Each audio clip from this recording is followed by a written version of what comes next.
تعلق سے آپ تمام کے سامنے رکھوں گا۔ سب سے پہلے آئیے شرک کا معنی، میننگ کیا ہوتا ہے اس سے ہم بات شروع کرتے ہیں تاکہ ہمیں پتہ چلے کہ شرک کہتے کس کو ہے۔ ویسے عربی زبان کے اعتبار سے شرک کا معنی ہوتا ہے شریک کرنا، انگلش زبان میں کہیں گے پارٹنرشپ کرنا یا کمپنی، ٹھیک، شرکت اسی کو کمپنی کہتے ہیں، مطلب مل کر کوئی کام کرنا ہے، کسی ایک چیز میں ایک سے زیادہ لوگوں کا شامل ہونا، ٹھیک، تو یہ ہوتا ہے شرک، یاد رکھیے۔ جیسے کہ اللہ رب العزت نے قرآن میں فرمایا اور کہا سورہ طٰہٰ سورہ نمبر 20 آیت نمبر 32 میں، جب موسیٰ علیہ السلام کو نبوت دی گئی تو آپ نے کہا کہ اللہ یہ نبوت میرے لیے مشکل ہوں گی، یہ ذمہ داریاں، لہٰذا میرے بھائی کو بھی جو اس معاملے میں شریک کر، اور اللہ نے اس بات کو یوں دہرایا جو موسیٰ علیہ السلام نے کہا اور فرمایا وَأَشْرِكْهُ فِي أَمْرِي، اے رب میرے امر میں، میرے حکم میں، میری نبوت کے اندر ہارون کو بھی تو شریک کر دے، وَأَشْرِكْهُ فِي أَمْرِي، کہ میرے کام میں جو تو مجھے ذمہ داری دے رہا ہے کہ میں فرعون کے پاس جا کر اسے دعوت توحید دوں،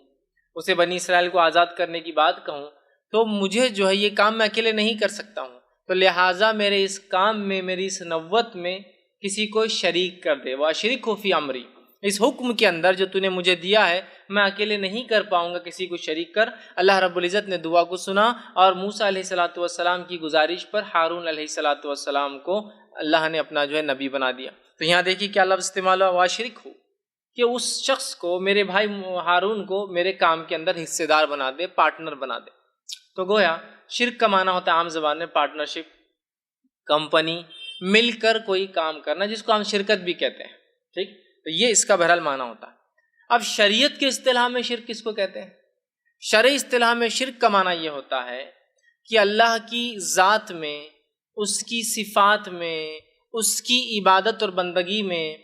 کسی کو شامل کرنا یا اس کو سرے سے چھوڑ کر کسی اور کی عبادت کرنا۔ انشاءاللہ اس کی اور تفصیلات میں آگے رکھوں گا، لیکن شرک کا ایک عام معنی آپ سمجھ لیجیے، اللہ کی ذات، اس کی صفات، اس کی عبادت میں کسی کو یا تو شریک کرنا یا پھر سرے سے اللہ کو چھوڑ کر کسی اور کی عبادت کرنا، ٹھیک، اس لیے کہ جب کوئی انسان اللہ کو چھوڑ کر کسی کی عبادت کرتا ہے تب بھی وہ شرک ہی کرتا ہے، اللہ کے ساتھ کسی کو شریک کرتا ہے تب بھی وہ شرک کرتا ہے۔ تو شرک کا یہ معنی ہوا اللہ کی ذات، صفات اور اس کی عبادت میں کسی کو اس جیسا سمجھنا یا کسی کو شریک کرنا یا اس کو چھوڑ کر کسی اور کی عبادت کرنا، اور اضافہ کروں تو کسی کو رب نہ ماننا بھی شرک ہے، یاد رکھیے۔ بہت سے لوگ ملحد ہوتے ہیں، ملحد مطلب کسی بھی رب کا انکار کرتے ہیں، تو یاد رکھیے رب کا انکار بھی شرک ہے، اس لیے کہ جب انسان رب کا انکار کرتا ہے تو کہیں نہ کہیں کسی نہ کسی چیز کا ضرور اقرار کرتا ہے، سمجھ رہے ہیں بات؟ اس لیے کہ انسان بغیر اللہ کی عبادت کے جی نہیں سکتا دنیا میں، ٹھیک، تو بہرحال تو وہ بھی شرک ہے۔ تو یہ ہوا شرعی معنی شرک۔ اب شرک یاد